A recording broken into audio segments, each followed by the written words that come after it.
Welcome to the final unit in the module on helping with instruction.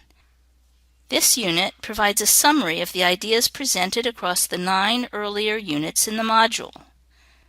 The module was produced by Word Farmers Associates on behalf of the Ohio Partnership for Excellence in Paraprofessional Preparation at the University of Dayton School of Education and Health Sciences Grant Center. I am Amy Howley, Professor Emerita from Ohio University. Remember the instructional cycle?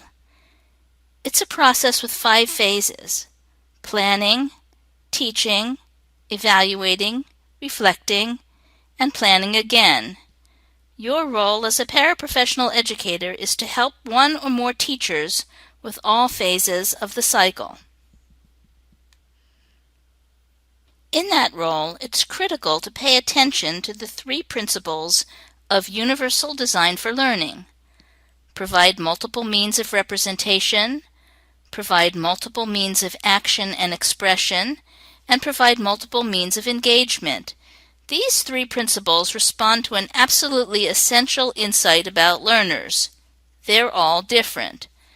That insight translates into an essential insight about instruction. There are lots of ways to teach the same knowledge or skill.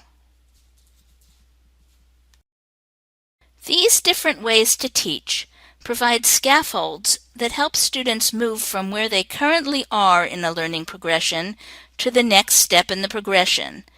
The gap between where they are now and where they are able to go in the progression is known as the zone of proximal development. To help your students bridge the gap, it's a good idea to let them know what it is they are going to learn and how what they are going to learn connects to what they already know. Statements about what students are about to learn are called learning targets. More detailed ways to get students ready for new learning are called advance organizers because they help students see in advance how new learning will connect to prior learning. Some types of advance organizers also show students how what they are about to learn connects to a web of related knowledge and skills. Various types of graphics, such as concept maps, story maps, and fishbone charts, can be used as advance organizers or as one of the scaffolds incorporated into a lesson or a review session. Graphic organizers are extremely helpful for demonstrating how ideas relate to one another, how the parts of something relate to the whole thing, and how certain events and circumstances contribute to a particular outcome. And they also have many more applications than these 3. Beyond what's possible during classroom instruction, learning often depends on students' independent work in study hall or after-school hours. They might need to preview or review concepts, practice skills, or apply what they learned in class. They might also need to prepare for quizzes and tests. Good study skills and habits enable students to accomplish these tasks well, but most students require help in developing good study skills and habits, and there are lots of ways to help them. In addition to our explicit efforts to help them create positive study environments and useful routines, students benefit a great deal from learning how to monitor their own learning. When a person understands how he or she learns, that person can then make choices that positively influence his or her learning. For example, a boy might realize that he learns best when he writes down what he hears, or a girl might come to see how much better she learns when she draws a diagram that captures the major ideas she's trying to make sense of. We use the word metacognition to talk about the various strategies we adopt in order to learn about and control our own learning.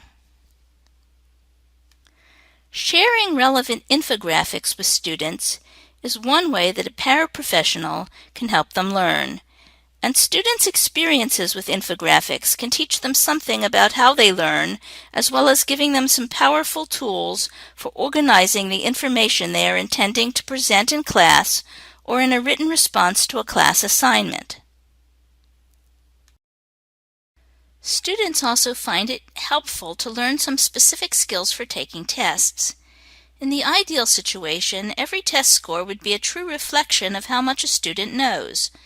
But educational tests are not that precise, and a student's score on any test reflects the combination of 1. His or her knowledge, 2. His or her test-taking skills, and of course 3. Imperfections in the test itself, what's known as test error. To prepare to test well, a student should focus primarily on the knowledge and skills to be tested, but also, though to a lesser extent, on strategies for effective test-taking. The teacher or whoever else constructs the test ought to take responsibility for ensuring that it is as fair and accurate as possible.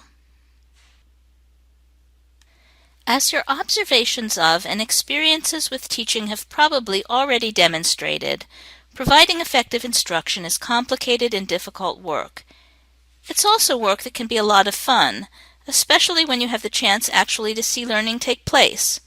As a paraprofessional, you will not be the person who typically plans, delivers, or evaluates lessons. Your supervising teacher or the instructional team will do those things. But you are likely to play an important role in the instructional process, for instance, by helping students review concepts, using scaffolds to support their learning, or monitoring their completion of learning activities. In the best of circumstances, you will also have a voice on the instructional team that takes responsibility for their learning. You will get better and better at performing your role by learning as much as you can about the instructional strategies that are most likely to be effective with at least some students. Remember, all students learn differently, and therefore good instruction offers them many choices.